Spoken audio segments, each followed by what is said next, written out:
Hey folks, just want to give you a post-migration update on our solar system. We're really pleased in the end. I'll preface all of this with, I've said it before, we're not professionals, I'm not an engineer. Most of the performance information I'm going to give you is going to be really observational and anecdotal, not empirical. I'm not, I haven't taken out an ammeter and gathered and written down all the data and performance numbers from our system prior to the move and then the same post move. This will all be based on my kind of obsession with our system and the observations that I've made along the way for the last couple of years. So I am pretty obsessive in that I will, even when we're outside working in the summer, I'm constantly walking by the solar shed and I'll open it up and just see where the battery's at, how much current's coming from the panels. When it clouds over, I want to see, well, how much less are we getting? Again, I'm not recording the information just other than up in the old gray matter. But all of our observations and especially having to run the generator, I would say, I don't know, what do you think, Kim? Like 20 times last winter? Would that be fair? Yeah. 20 nights, maybe? Maybe not. We'll say 20. 20 would be the high water mark. Maybe less. But a few days, sprinkled out throughout, say November, December, and January, because, December is your winter solstice. That's the shortest day. And then, of course, right, as things approach and then slowly leave that solstice, you're just in that period of very little sun and winter weather, so lots of overcast. Anyways, all those observations led us to make the decision that we did in moving these inside. And I think we've said this before, but it bears repeating. The two main factors that drove us to do this was A, getting the batteries inside to warm them up, and B, reducing all of our wire distances, both on the DC side from the panels to the charge controllers and batteries, and then on the AC side from the inverter to our building. So the battery temperature, it's a real no-brainer. Even with the lights that I had warming that up, which are parasitic, right? Because if you're running lights to heat up your batteries, you're basically draining your batteries to heat your batteries. So you're using power. It's not tons and tons, but it's still power.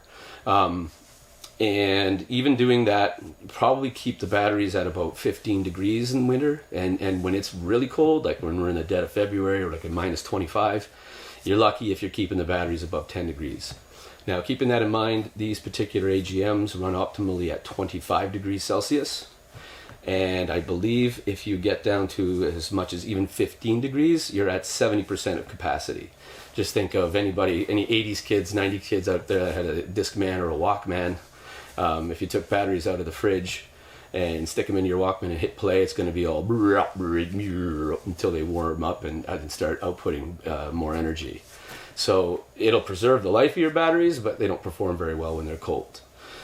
So that was a no-brainer, and warming them up has made a huge difference. The other thing was we upgraded the 10 gauge wire to 8 gauge. For those not in the know, lower the gauge, thicker the wire. So we use bigger wire to connect from the panels underground to the charge controllers.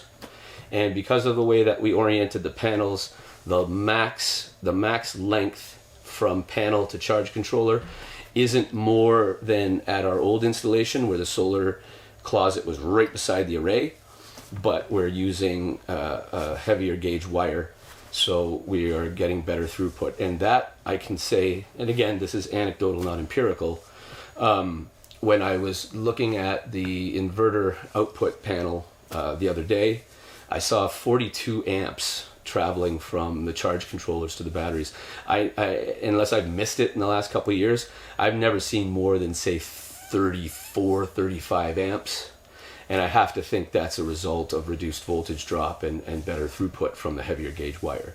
I could be wrong, but I'd be really surprised given that we're in late November now, and seeing 40 some amps coming to the batteries is pretty impressive for this time of year. So very happy about that.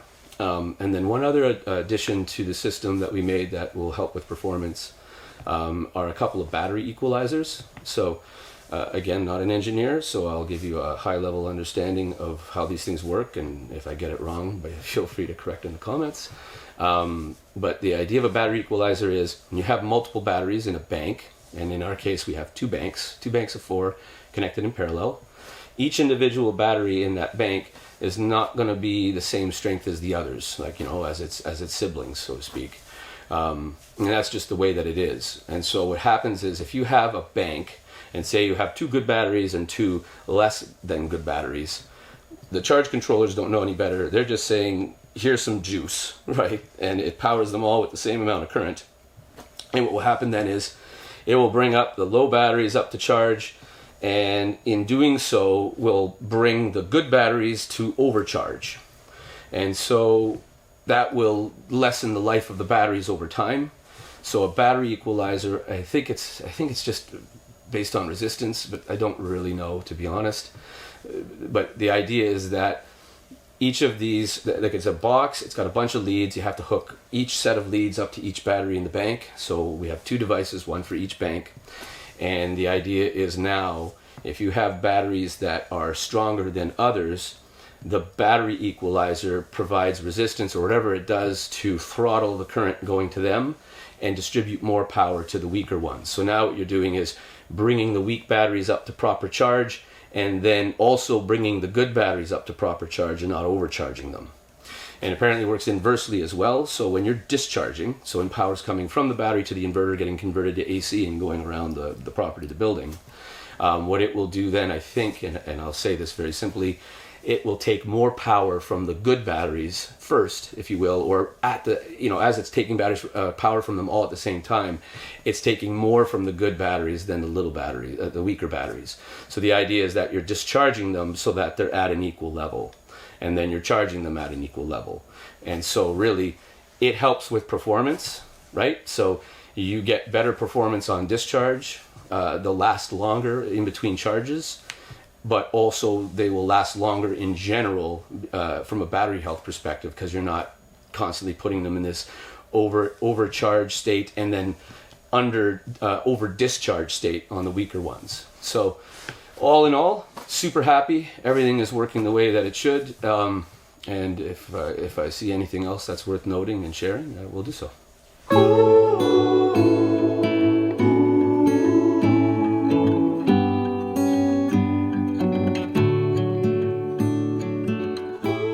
Now officially in my favorite part of this project and every project, which is the finishing portion. So that means that it's not just going to be functional, we're going to start to make it pretty.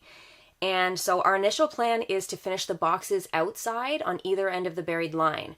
And that way, if it snows, the outside portion of this job is complete. Save the gluing and screwing of the OSB to the backside of the array, which we need temperatures above 10 degrees Celsius for the glue to dry properly.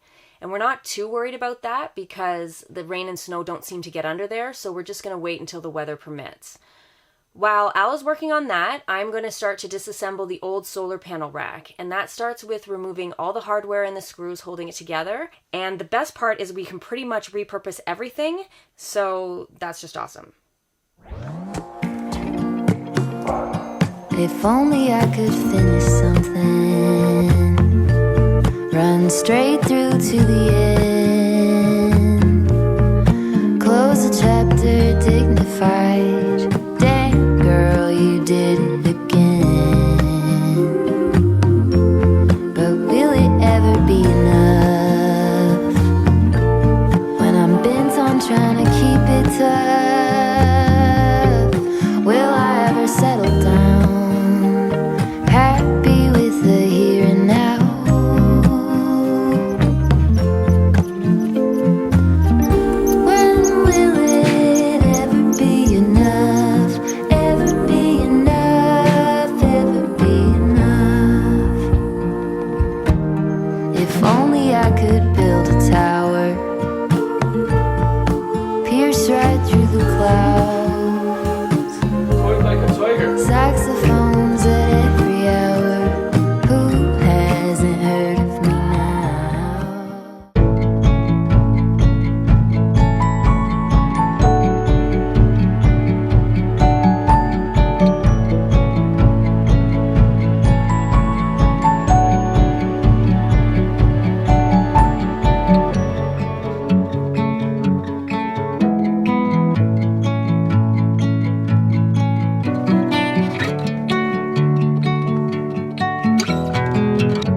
just a feeling of a distant melody unknown.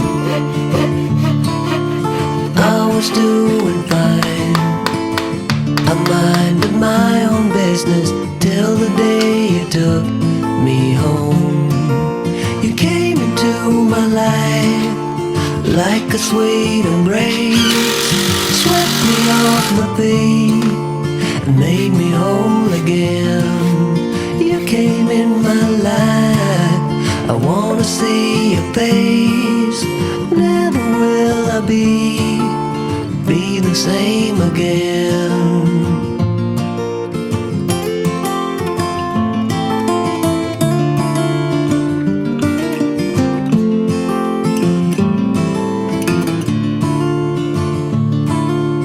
Well, I thought I knew what life was all about. That song had already been sung. I was going on, still minding my own business. Never knew the life had just begun. You came into my life like a sweet embrace, swept me off my feet and made me whole again. You came in my life, I wanna see your face. Never will I be the same again. I wanna see your face again, oh let me see your face again. I'm far from being satisfied yet. I have to see your face again, oh let me see your face again, and take me to the place we first met. Hey folks, just wanted to give a quick explanation as to why we did this weirdo NASA looking tinfoil system on the corner of the batteries by the stove. It might be obvious to some, but as far as safety, all the clearances are legitimate in terms of from the booklet that came with our stove, and it explained how far you have to be depending on whether you use double wall stove pipe or single wall stove pipe, and all the things, the heat shields and things that you need to ensure that you're not going to start a fire. But despite being in the safety zone, I am noticing the radiant heat coming off the wood stove is heating the batteries at one end of the bank a little more than the others. Not tons and tons. It's probably 2 or 3 degrees Celsius, but enough that, and my understanding is with batteries you want all things even Stevens, and perhaps those newly added battery equalizers would account for the batteries that are heated up a little bit more and giving, providing more energy than the other ones. But again, my preference would be, as a baseline, keeping them as naturally even Steven as possible. So, and it makes sense, tinfoil for cooking is used to, trap heat, radiate heat inward. And it is very good at reflecting infrared radiation or heat. So I just thought I would give it a whirl. It's a super cheap experiment. I took tinfoil and just put it around the outside of the box. Also put some insulation, old hard foam insulation that we used to insulate the batteries out in the little solar shed closet. So with that, I also covered it in that tinfoil. So you have 2 inches of insulation on the top, front and side, and then tinfoil over top of that. And I'm happy to report that it had a significant impact. And now, at most, like if we have a really, we've had a couple of cold nights so far, and if we have like a real good fire cranking, at worst I've seen about maybe 0.2 degrees Celsius difference between the batteries on the one side and the batteries on the other. So for those out there, if you have a heat source or something that's closer to your batteries, or close enough to your batteries that they're actually heating them up a bit and you're seeing an impact, tinfoil, cheap solution. Again, as long as you start with ensuring that you don't have your batteries right beside the wood stove to the point where it's going to provide a fire hazard no matter what you do. Good times.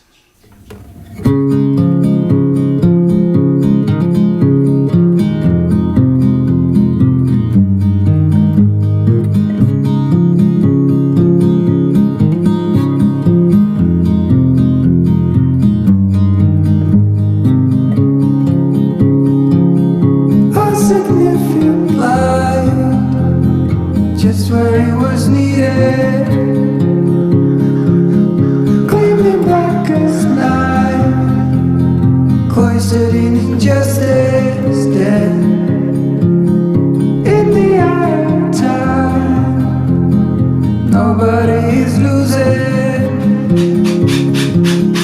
Faces merge and change, but your face remains the same. The swallows will be here by dawn. When we're finally sober, they'll be gone. The trees will bloom and ice will melt. We'll always remember how it felt.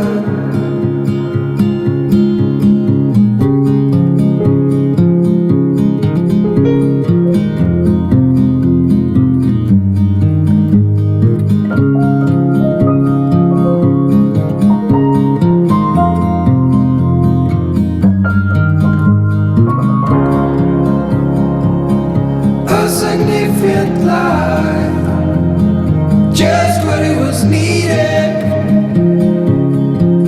clean in the blackest night, cloistered in injustice dead, and in the eyes of time, nobody is losing. The sparrows will be here by dawn. When we finally sober, they'll be gone. The trees will bloom and ice will melt. We'll always remember how it felt.